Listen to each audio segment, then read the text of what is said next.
Bismillahirrahmanirrahim. Assalamualaikum warahmatullahi wabarakatuh. Salam sehat buat kita semuanya. Kita berjumpa lagi pada materi kita yaitu bahasa Arab. Dan saat ini kita akan bersama-sama membahas tentang al-asma'u al-khamsatu, yaitu salah satu dari kalimat isim yang terdapat dalam bahasa Arab. Asma al-khamsah atau al-asma'ul khamsah dikenal dengan isim-isim yang 5. Apa saja isim yang 5? Isim yang 5 yaitu abun, kemudian kedua akhun, ketiga hamun, kemudian keempat itu fu, dan yang kelima adalah dhu. Ini adalah 5 isim di dalam bahasa Arab, atau 5 kata benda khusus dalam bahasa Arab yang disebut dengan al-asma al-khamsah. Apa pentingnya kita mempelajari 5 isim ini? Pertama yang harus kita ketahui bahwa 5 isim ini apabila kita jumpai di dalam bahasa Arab itu pasti bergandengan dengan kalimat lain. Artinya kalimat abun, akhun, hamun, fu, dan dhu itu pasti diikuti kalimat lain. Contoh kecil misalnya di dalam kolom itu ada kata abun, ya ini misalnya itu bergandengan dengan ka. Akhun bergandengan dengan ka juga, dan begitu seterusnya. Artinya bahwa 5 isim ini itu harus dimudhofkan, ya, mudhof, ya, mudhof artinya disandarkan dengan kalimat lain. Jadi abun, akhun, hamun, fu, dan dhu itu harus digabung atau disandarkan dengan kalimat lain. Kemudian berikutnya di dalam tata bahasa Arab, kalimat abun, akhun, hamun, dan fudhu atau yang dikenal asmaul khamsah ini itu akan berubah i'rabnya. Nah, ini i'rab. I'rab itu apa? I'rab adalah perubahan akhir kata. Perubahan akhir katanya itu akan berubah tergantung posisi dari kalimat abun dan saudaranya itu. Misal pada poin pertama misalnya ketika posisi asmaul khamsah abun dan saudaranya ini dalam posisi rafa marfu', maka di belakang kalimat ini akan ditambahi dengan waw. Perhatikan abun. Di sini abun, awalnya abun ada tambahan waw. Ya. Karena posisinya menjadi rafa. Rafa itu ada di mana saja? Di antaranya menjadi subjek. Jadi ja'ah itu kata kerja, ja'ah ini kata kerja. Kemudian abun ini menjadi subjek atau pelaku. Ketika menjadi pelaku, maka i'rabnya ditambahi waw di akhir katanya. Ya. Ja'ah datang, siapa yang datang? Nah, siapa yang datang itu adalah pelaku. Siapa yang datang? Abu, bapak. Nah, ketika sudah berbentuk kalimat seperti ini, maka lafaz abu itu harus bersandengan dengan kata lain di belakangnya. Ya, harus ditambahi dengan kah misalnya. Bapakmu, abukah bapakmu. Apakah haruskah? Tidak. Bisa diganti misalnya kanya diganti Muhammad misalnya, bisa. Jadi Abu Muhammad, ja'a datang Abu Muhammad, bapaknya Muhammad. Tidak harus kah, yang penting harus bergandengan dengan kalimat lain. Nah, contoh yang kedua misalnya ja'a akhuka, sama saja ja'a datang akhuka, saudaramu, bisa diganti akhu Zaidin, saudaranya Zaid. Ya. Kemudian ja'a hamu itu artinya paman. Ya, hamun itu paman. Kemudian fu yang di sini, fu yang di atas juga sama, itu mulut. Nah, mulut ya. Fu, ada fuka. Nah, fuka itu berarti mulutmu, adapun mulutmu nanti fun bersih atau suci. Ya. Abuka, adapun bapakmu dzu malin memiliki harta. Ya.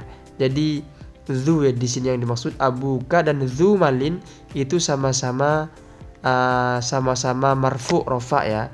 Jadi abun ya sama yang di atas.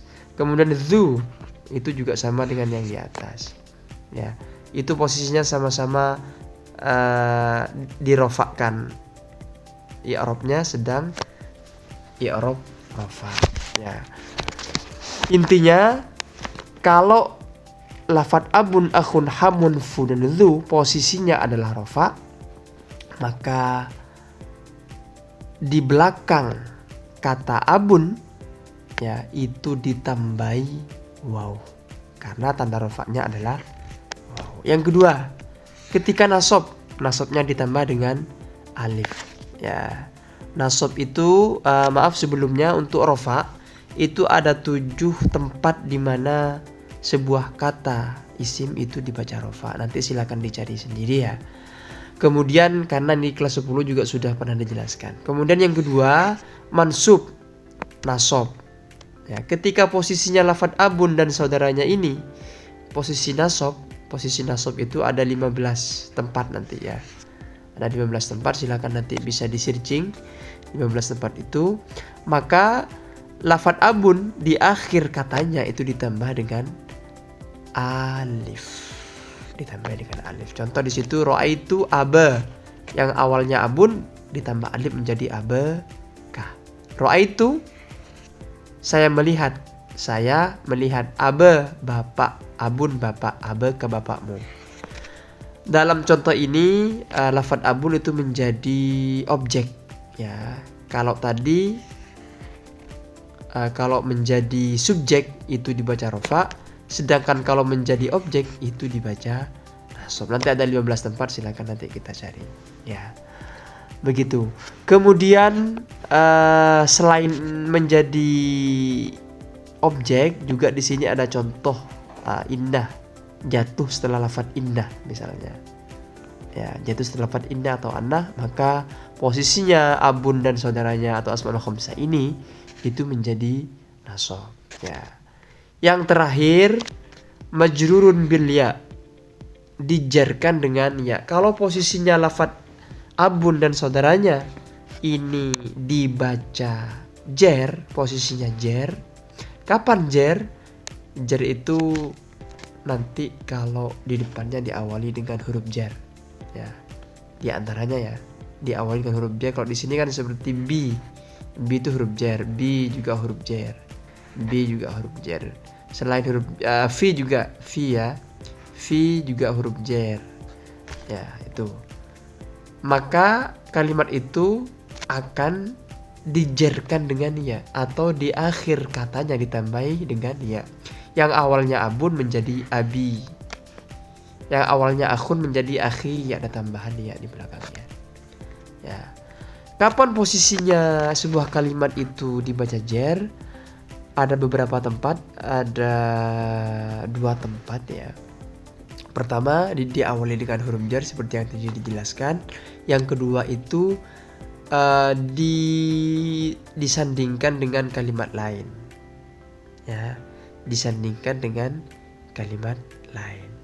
Itu beberapa contoh bagaimana perubahan asmaul khamsah itu ketika terdapat dalam sebuah kalimat. Jadi ada kalanya dibaca rofa ditambah waw pada akhirnya.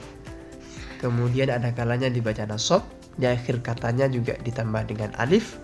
Dan ada kalanya dibaca jar, di akhir katanya ditambah dengan ya. Dan jangan lupa bahwa lafadz abun, akhun, hamun, fu dan dzu itu harus bergandengan dengan kata lain. Jadi abun menjadi Abu Zaidin, bapaknya Zaid. Akhun, akhu Muhammadin, saudaranya Muhammad. Hamun misalnya hamuka atau hamika atau hamaka, tergantung dengan i'rab yang menyertainya ya. Begitu. Kemudian selanjutnya mari kita bahas misalnya di sini contoh ya. Nanti silakan dijawab pertanyaan ini sesuai dengan pemahaman kalian. Di belakang setiap soal itu sudah ada kode bahwa jawabannya nomor 1 misalnya lafadz akhun, yang kedua abun, yang ketiga dzu, yang keempat ahamun, dan yang kelima fu. Silahkan disesuaikan dengan i'rab atau posisinya itu dibaca rofa, nasab atau jar. Jangan lupa kalau rofa dengan waw, kalau nasab dengan alif, dan kalau jar dengan ya. Contoh di sini saya contohkan nomor 1 misalnya nomor 1 la budda lil muslimi, wajib bagi muslim ayyukrima, memuliakan. Ayyukrima memuliakan siapa? Memuliakan siapa? Oke, ini kira-kira apa ini jawabannya? Apakah menjadi rofa kah, atau menjadi nasab kah, atau menjadi jar kah? Demikian, semoga dimudahkan untuk belajar bahasa Arab. Assalamualaikum warahmatullahi wabarakatuh.